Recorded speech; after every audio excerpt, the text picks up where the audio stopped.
ಆರಿಕುಂಟೆ ಗ್ರಾಮ ಪಂಚಾಯಿತಿ ಕಾರ್ಯಾಲಯ ಸಭಾಂಗಣದಲ್ಲಿ 2024-25ನೇ ಸಾಲಿನ ವಿಕಲಚೇತನರ ಸಮನ್ವಯ ವಿಶೇಷ ಗ್ರಾಮಸಭೆ ಕಾರ್ಯಕ್ರಮ ಹಮ್ಮಿಕೊಳ್ಳಲಾಗಿತ್ತು.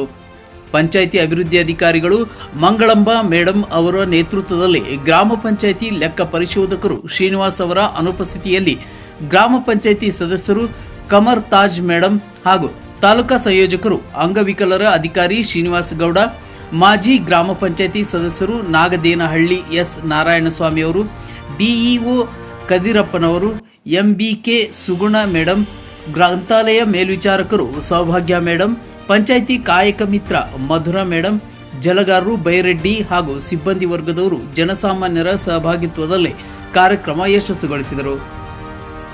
ಈ ಸಂದರ್ಭದಲ್ಲಿ ಲೆಕ್ಕ ಪರಿಶೋಧಕರು ಶ್ರೀನಿವಾಸ್ ಅವರು ಮಾತನಾಡಿ, ಈ ದಿನ ಕಾರ್ಯಕ್ರಮ ಅಧ್ಯಕ್ಷರು ಮತ್ತು ಪಿಡಿಒ ಮೇಡಂ ಮತ್ತು ಗೌರವಾನ್ವಿತ ಸದಸ್ಯರು ವಿಕಲಚೇತನರ ಅಧಿಕಾರಿ ಶ್ರೀನಿವಾಸ್ ಗೌಡ ಬಂದಿರುವ ಎಲ್ಲರಿಗೂ ಕೃತಜ್ಞತೆಗಳನ್ನು ತಿಳಿಸುತ್ತಾ ಈ ಸಭೆಯಲ್ಲಿ ಕಲ್ಯಾಣ ಅಭಿವೃದ್ಧಿ ಅಧಿಕಾರಿ ಕಾರ್ಯಕ್ರಮಗಳ ಬಗ್ಗೆ ಸಲಹೆ ಸೂಚನೆಗಳನ್ನು ತಿಳಿಸಿದರು.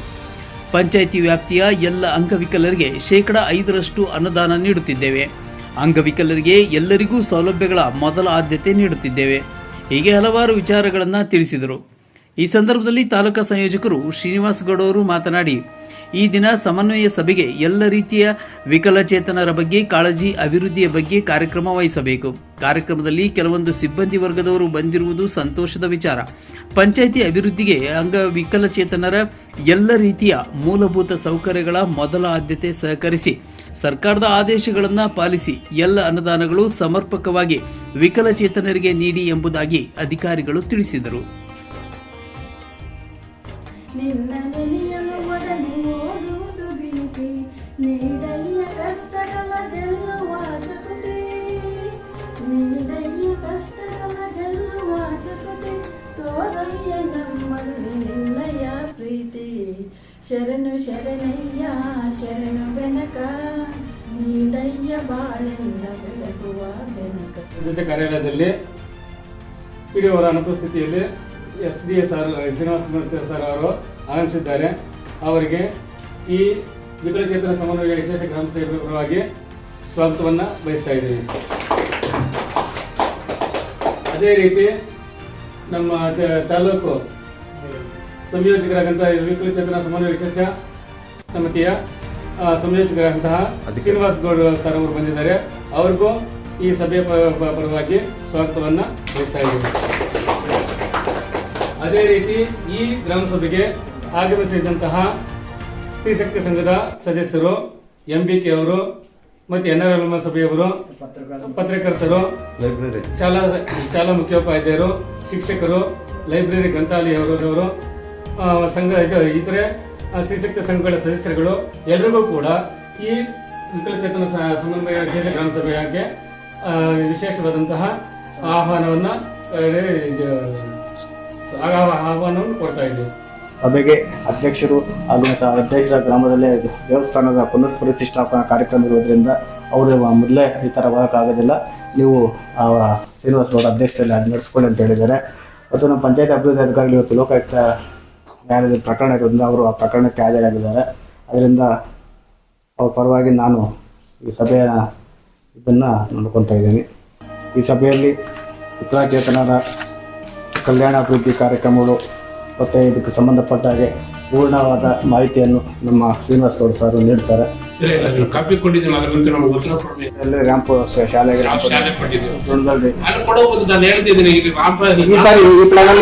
ಆಫೀಸ್ ಮುಂದೆ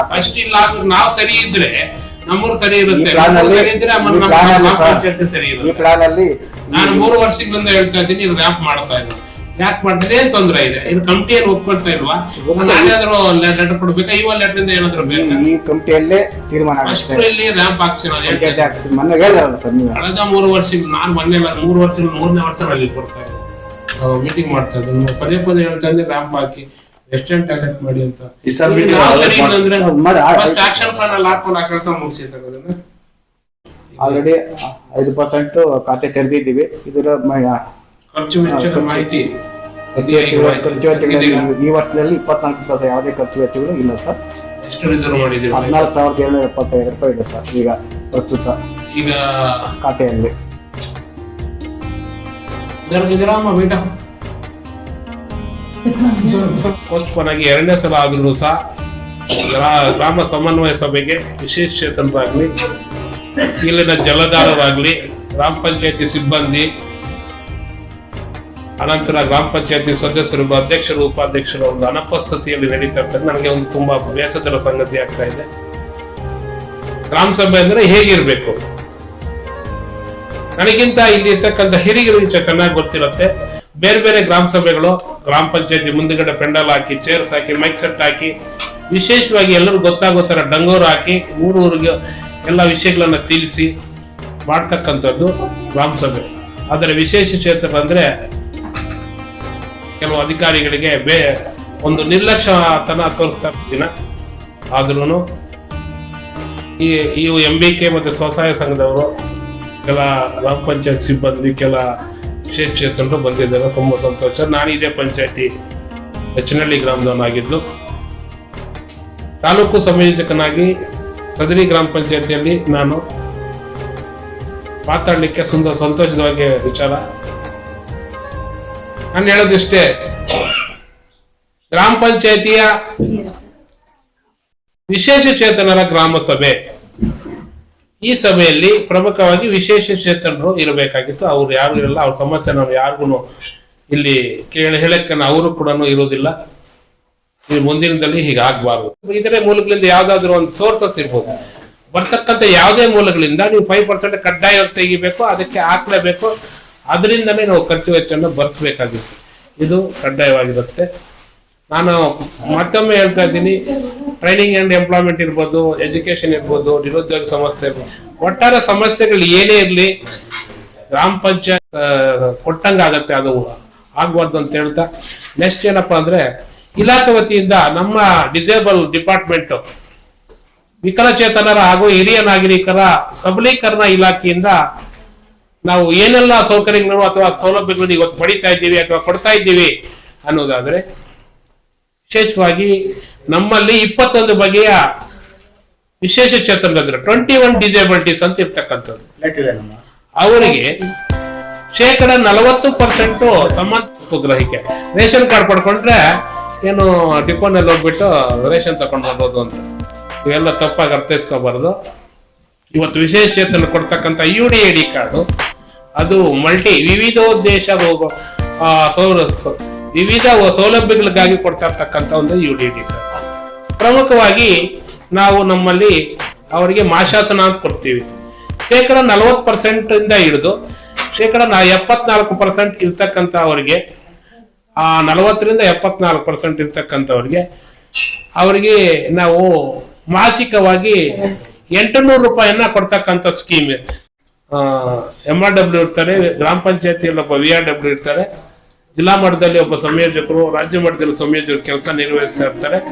ಇವರೆಲ್ಲ ಏನಪ್ಪಾ ಅಂದ್ರೆ ಡಿಸೇಬಲ್ಗಾಗಿ ದುಡಿಯಿರ್ತಾ ಇರ್ತಕ್ಕಂಥದ್ದು. ಅವ್ರಿಗೆ ಏನೇ ಕಷ್ಟ ಸುಖ ಬಂದ್ರು ಸಹ ಅವ್ರಿಗೆ ಆ ನಿಟ್ಟಿನಲ್ಲಿ ಅವ್ರಿಗೆ ಸಹಾಯ ಮಾಡ್ತಕ್ಕಂಥ ಕೆಲಸವನ್ನ ಸರ್ಕಾರ ಒದಗಿಸಿರ್ತದೆ. ನೆಕ್ಸ್ಟ್ ಏನಪ್ಪಾ ಅಂದ್ರೆ, ಕಣ್ಣು ಕಾಣಿಸಲ್ಲ, ಓದ್ತಾ ಇರ್ತಾರೆ SLC ಮೇಲೆ, ಓದ್ಲಿಕ್ಕೆ ಏನು ವ್ಯಸನ ಮಾಡ್ತಾ ಇರ್ತಾರೆ, ಅವರಿಗೆ ಓದ್ಲಿಕ್ಕೂ ಬರೆಯಲ್ಲ.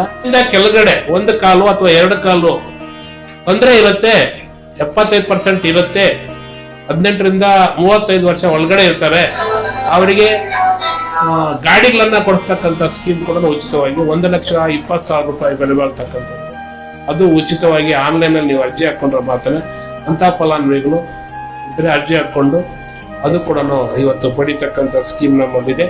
ಮತ್ತೆ ನೆಕ್ಸ್ಟ್ ಏನಪ್ಪಾ ಅಂದ್ರೆ, ಹೊಸದಾಗಿ ನಾನು ಆಗ್ಲೇ ಇದೆ 21 ಬಗೆಯ ಡಿಸೇಬಿಲಿಟೀಸ್ ಅಂತ. ಅದರಲ್ಲಿ ಸೆರೆಬ್ರಲ್ ಪಾಲಿಸಿ, ಮಸ್ಕಲ್ ಡಿಸ್ಟರ್ಬಿ, ಪಾರ್ಕಿನ್ಸನ್ನು, ಆಮೇಲೆ ಆಟಿಸಮ್ ಇರ್ತಕ್ಕಂಥ 4 ವಿಧದ ಡಿಸೇಬಲ್ಸ್ ಇದೆ. ಮಕ್ಕಳ ಅವ್ರನ್ನ ನೋಡ್ಕೊಳ್ತಕ್ಕಂಥ ಆರೈಕೆದಾರರಿಗೆ ಪೋಷಕರ ಹೆಸರಿನಲ್ಲಿ ಇವತ್ತು 1,000 ರೂಪಾಯಿನ ಮಾಶಾಸನ ನಾವು ಕೊಡಲು ಆದೇಶ ಹೊರಡಿರ್ತಕ್ಕಂಥದ್ದು. ಅದು 75% ಮೇಲೆ ಇರ್ತಕ್ಕಂಥವ್ರು ಮಾತ್ರನೇ ಆ 4 ವಿಧದ ಡಿಸೇಬಿಲಿಟೀಸ್ ಇರ್ತಕ್ಕಂಥವ್ರು. ಇಷ್ಟೆಲ್ಲ ಕೂಡ ಇದ್ರೂ ನಾವು ಮತ್ತೆ ವೃದ್ಧರಿಗೆ ನಾವು ಏನ್ ಕೊಡ್ತಾ ಇದ್ದೀವಿ, ವೃದ್ಧಾಶ್ರಮ ಅಂತಿದೆ.